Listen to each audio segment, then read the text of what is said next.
My mother didn't even say hello when she called. She just said, "Abigail, we need to talk about tonight."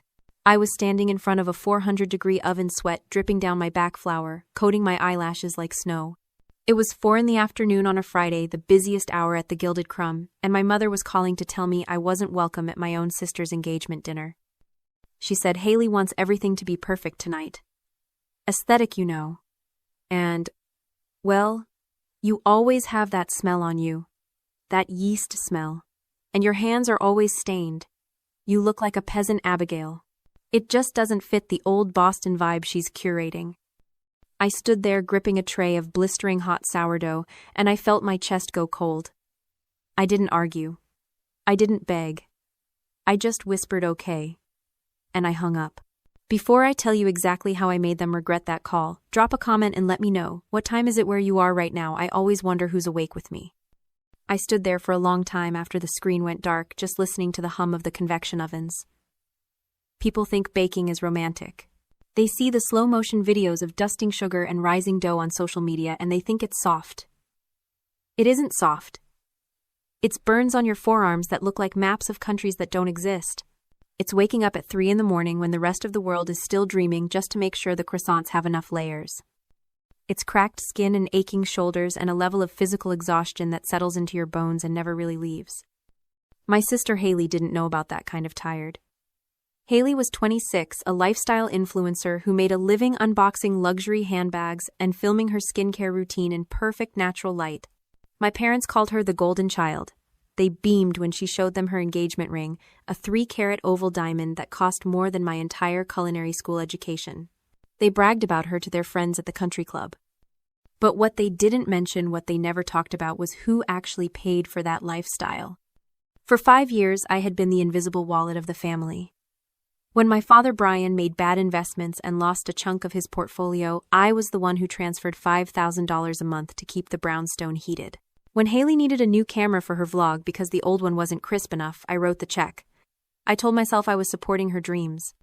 I told myself that because I was the one in the back of the house, the one covered in flour and sweat, it was my job to make sure they could shine in the front of the house. But that afternoon, leaning against the stainless steel counter, I realized something that hit me harder than the heat from the ovens. It's a concept sociologists call the service paradox. My family loved the product, but they despised the producer. They loved the luxury of the pastries I made. They loved the money my bakery brought in. They loved the status of eating artisan bread. But they looked at the labor required to make it, the sweat, the early hours, the rough hands, and they saw it as dirty. They didn't see me as a daughter or a sister. They saw me as a utility. I was the machine in the basement that kept the lights on, and they were ashamed to let the guests see the generator. I rubbed my eyes trying to summon some sadness, but all I felt was a cold, sharp clarity. This wasn't a family dynamic anymore. It was a transaction. And the contract had just expired. The next morning, the bell above the bakery door jingled aggressively. It wasn't the soft, welcoming chime of a regular customer coming in for a morning bun. It was the frantic, entitled rattle of people who think they own the place. I looked up from the laminating machine, my hands deep in cool dough, to see my father Brian, my mother Tara, and Haley storming into the shop. They didn't look happy. They didn't look sorry for the way they had spoken to me the night before. They looked panicked. "Abigail, thank God you're here," my mother said, breathless, clutching her pearls like she was in a Victorian melodrama. "We have a crisis." She didn't say hello. She didn't apologize for uninviting me less than 24 hours ago because I smelled like a peasant.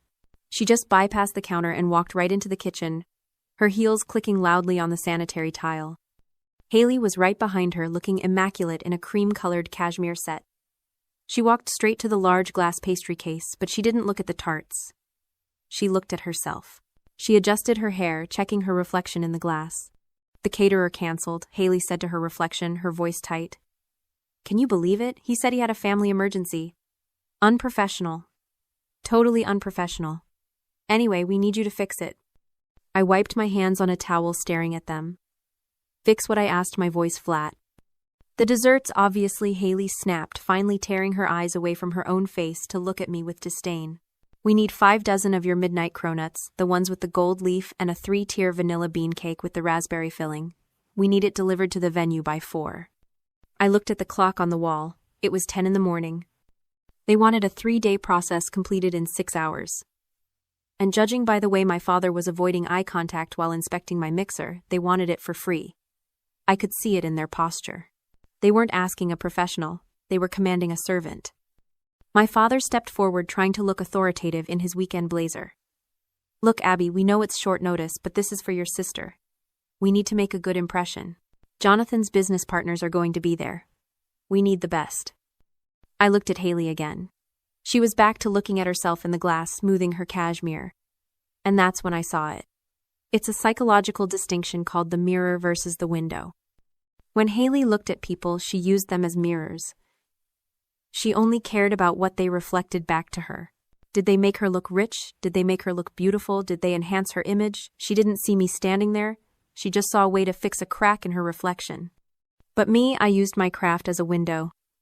I poured my soul into this bakery to connect with people, to feed them, to offer them something real. I looked out. She looked in. We were fundamentally different species.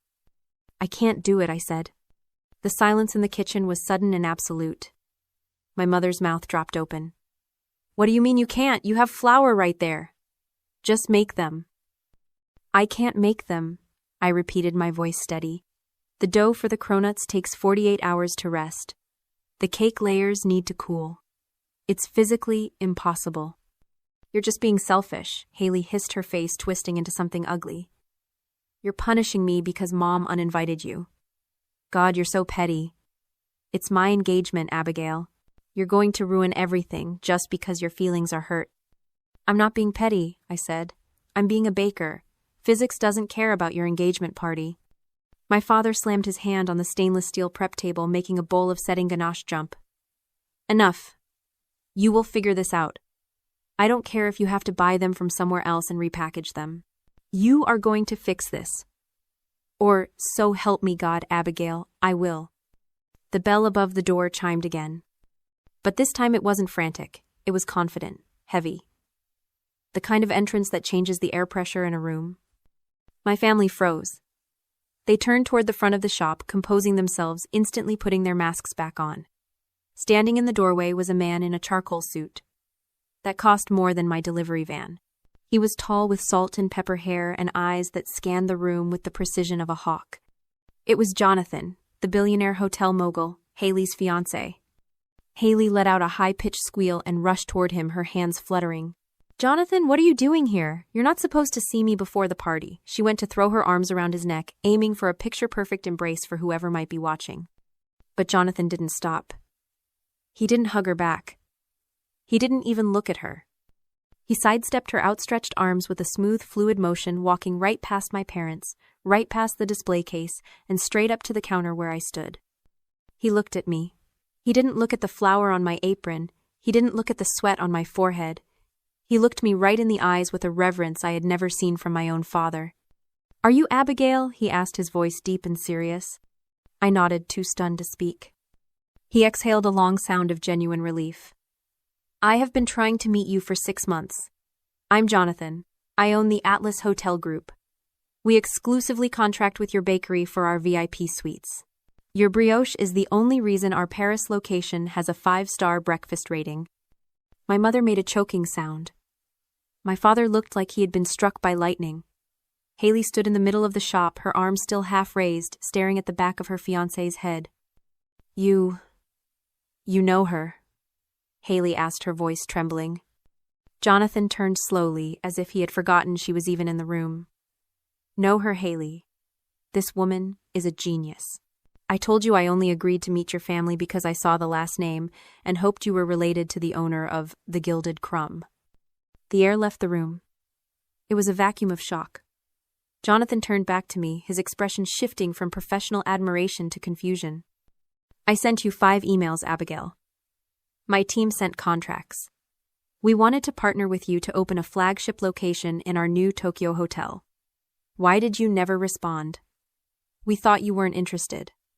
I frowned, wiping my hands on my towel again. "I never got any emails," I said. "I check my inbox every night. I would never ignore an offer like that."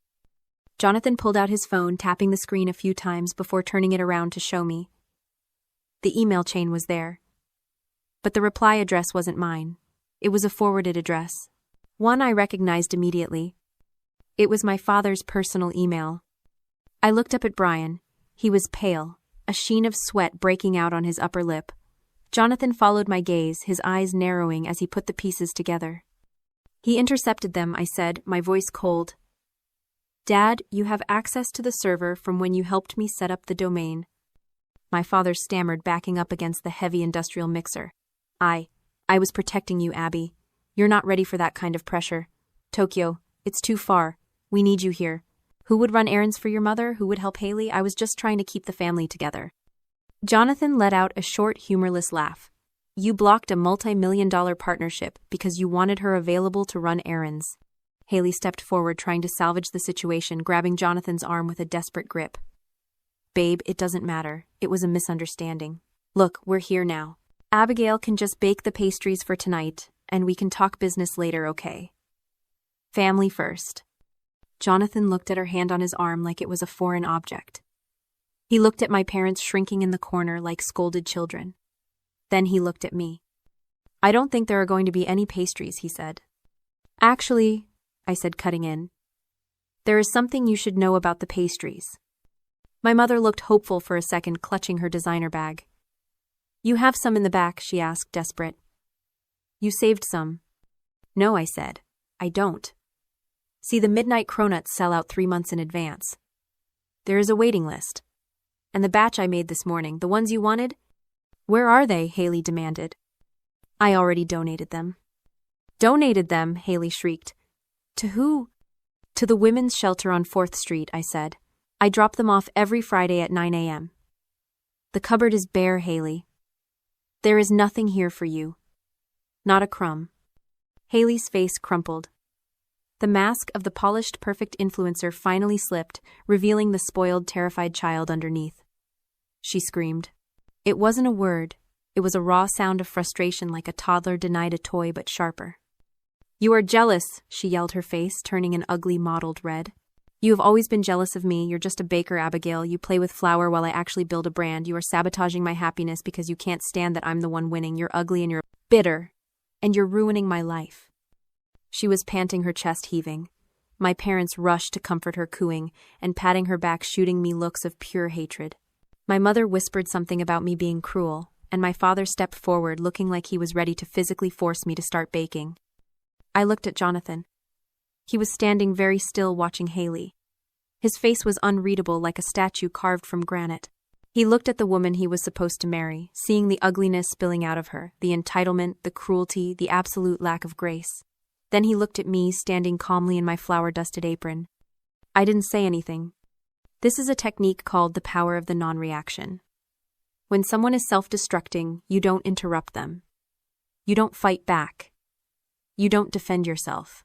You let the silence amplify their chaos. If you scream back, you give them fuel. If you stay silent, you become a mirror. I let the room ring with her insults. I let the quiet stretch out until it was heavy, suffocating, unbearable. I let them sit in the noise they had created. Then I moved. I reached behind my neck and untied my apron. The fabric made a soft rustling sound as I pulled it off over my head. I didn't throw it. I laid it on the stainless steel counter and folded it. Corner to corner, edge to edge, perfectly square, the discipline of the kitchen. I reached into my pocket and pulled out a single silver key. The spare key to the back door. The one my father had used to let himself in this morning.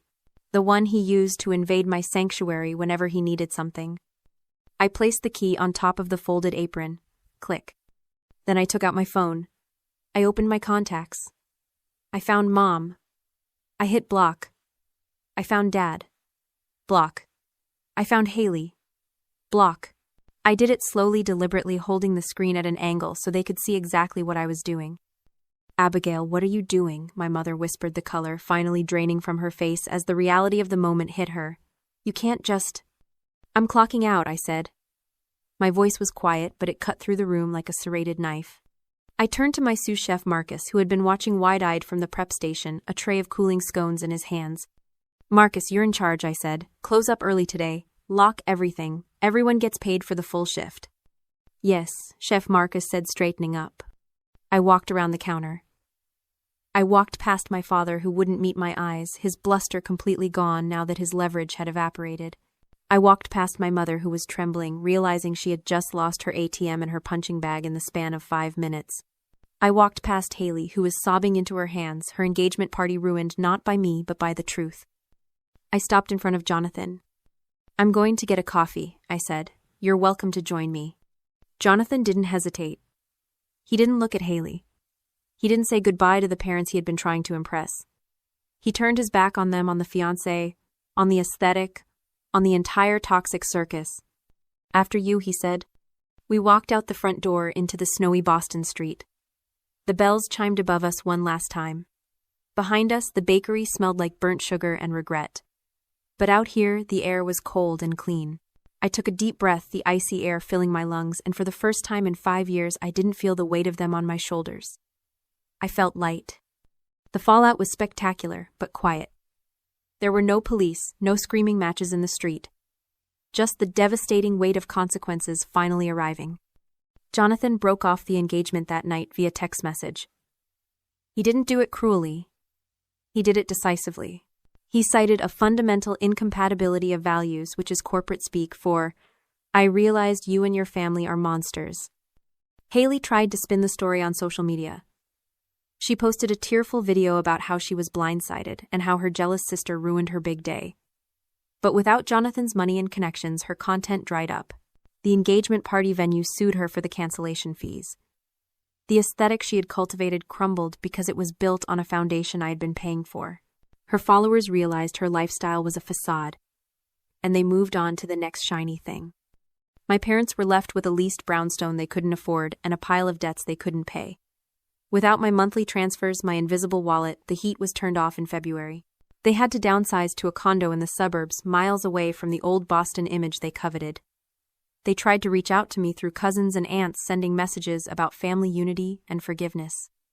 I never replied. I didn't need to.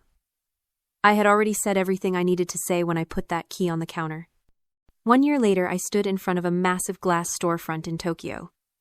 The sign above the door read, "The Gilded Crumb," in elegant gold lettering. It was the flagship location Jonathan and I had opened together. Jonathan stood next to me, holding the ribbon-cutting scissors. We weren't a couple. We were partners. He respected my craft, and I respected his vision. He looked at me and smiled, not with pity, but with the same reverence he had shown that day in the bakery. I looked around at the crowd. My staff handpicked and paid double the industry standard. The regulars who had flown in for the opening. The women from the shelter who I now sponsored with a percentage of our global profits. This was my family. This was the table I had built. I picked up a fresh croissant from the tray. It was warm, flaky, perfect. I took a bite, and it tasted like freedom. If you are the one keeping the lights on for people who would leave you in the dark, listen to me. They will never hand you the switch. You have to turn it off yourself. It will be dark for a moment, yes, but then you will finally see the stars.